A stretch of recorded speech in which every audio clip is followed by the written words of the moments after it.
नमस्कार, मैं रितेश पाठक साहित्य और अध्यात्म में आपका स्वागत है। आप सभी को कार्तिक मास की हार्दिक शुभकामनाएं। मासा नाम कार्तिका श्रेष्ठो देवा नाम मधुसूदन।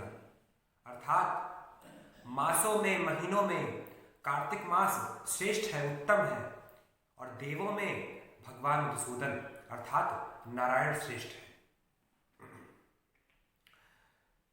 इस मास को, कार्तिक मास को दामोदर मास के नाम से भी अभिहित किया गया है, जाना जाता है। क्यों जाना जाता है, आइए इसके पीछे का तथ्य जान लेते हैं। दामोदर, दाम का अर्थ होता है रस्सी, और उदर यानी पेट। इसी महीने में माँ यशोदा ने भगवान श्री कृष्ण को ओखली में बांधा था। उखल बंधन लीला इसी महीने में हुई थी, जो कार्तिक कृष्ण दीपावली के दिन, कार्तिक कृष्ण अमावस्या के दिन हुई थी। इसी महीने में भगवान श्री कृष्ण को उखल से बांधा गया था। इसी कारण इस महीने को दामोदर मास कहा जाता है, जो दाम अर्थात रस्सी और उदर यानी पेट, ऐसे ही इसी रस्सी के रास्ते इनको उखल में बांधा गया था। इसीलिए कार्तिक मास में भगवान श्री कृष्ण की उखल से बंधी हुई जो प्रतिमा है, उसकी पूजा करना विशेष फलदायी है।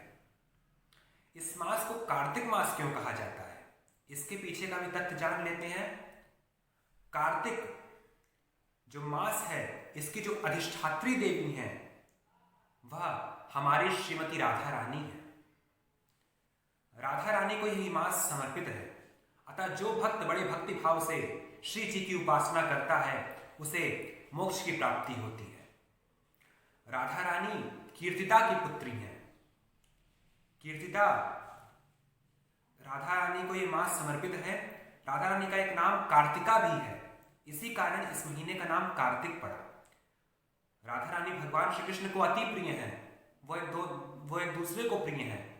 तो जो भी भक्त राधा रानी की उपासना करता है, भगवान श्री कृष्ण की उपासना स्वयमेव हो जाती है। भगवान उसकी उपासना स्वयं ही ग्रहण कर लेते हैं। अतः इस महीने में भगवान श्री कृष्ण की उपासना भी जरूर करनी चाहिए। इस माह में दीपदान का सर्वाधिक महत्व है। यह दीपदान आप कहीं भी, तालाब, समुद्र, नदी, भगवान विष्णु के समीप, तुलसी माँ के समीप करें तो अनंत गुना फलदायी होता है।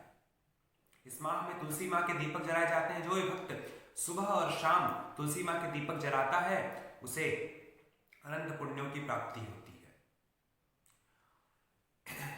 इस पूरे महीने भर कार्तिक स्नान होता है, जो कि भोर में, ब्रह्म मुहूर्त में किया जाता है। 4 बजे, 3 बजे, जितने बजे है, आपको अपने नित्य कर्म से निवृत्त होकर इसे स्नान किया जाता है। जिसके घर के पास नदी, तालाब हो, वो वहां जाके स्नान करे। परंतु जो असमर्थ है, बहुत दूर है उसके घर से, वह अपने घर में पवित्र नदियों का जल लेकर या गंगा जल लेकर स्नान, उस पवित्र नदी में फिर वो शुद्ध जल मिलाकर स्नान करे, तो उसे भी वही फल मिलता है जो नदी स्नान में मिलता है।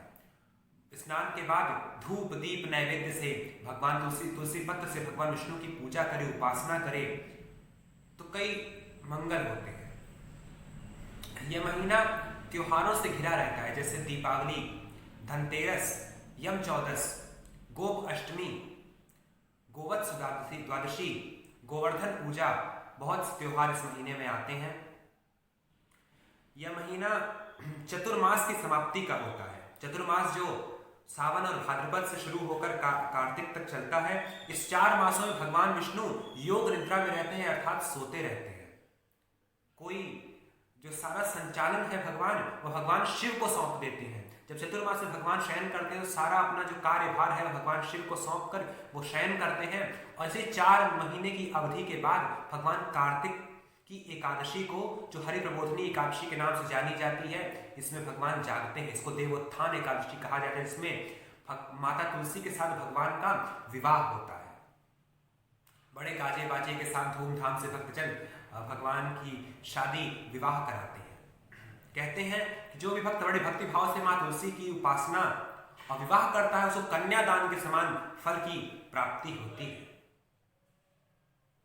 इस माह में कार्तिक मास का महात्म भी श्रवण करना चाहिए।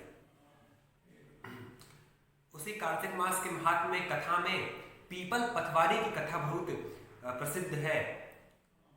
इस माह में पथवारी उगाई जाती है। पथवारी यानी 4 ईंटें होती हैं और 4 ईंटों में से हम लोग नवरात्र में जौ उगाते हैं, उसी तरह उसमें जौ उगाए जाते हैं। उस पथवारी का पूजन भी विशेष फलदायी होता है। फिर मिलेंगे एक नई जानकारी के साथ। आप सभी को कार्तिक मास की हार्दिक शुभकामनाएं। धन्यवाद। हरे कृष्ण।